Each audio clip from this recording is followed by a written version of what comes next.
Hi everyone, I'm Sam Adams and I am running for Common Council for the 1st Ward of Cortland. I'm actually also currently serving out the rest of Kat McCarthy's term, so you may have seen me on City Council meetings, the last 4 meetings. I actually decided to run for this council position for a couple of reasons. So one, I've actually worked in Cortland for almost 3 years now. I run the Cortland LGBTQ Center, and I've been able to interact with lots of different members of our community through that. I'm also the co-chair of Speak Up Cortland, which is the county's suicide prevention coalition.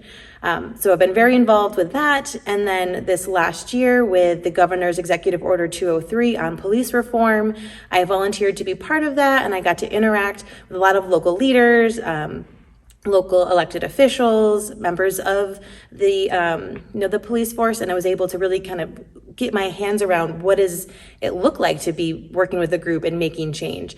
And that was something that I found really fulfilling, and I wanted to serve my community even more. So when the opportunity came to run for this position, I was so happy to, say I would happy to do it, excited to serve the community. Some of the things I'm running on that are really important to me, improving our infrastructure.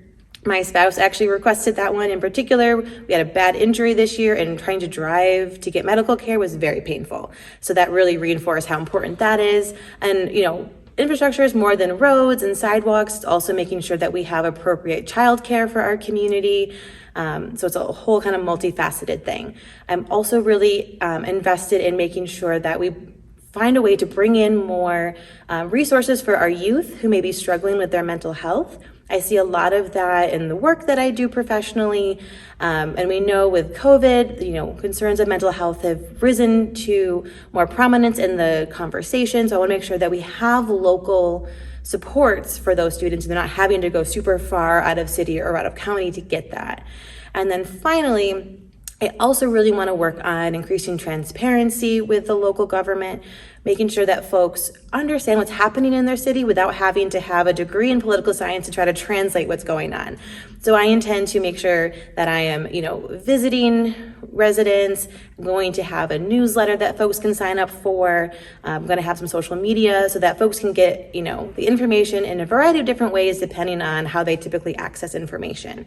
So I hope I earn your vote on November 2nd. Thank you. Stay connected. Make sure you hit the subscribe button.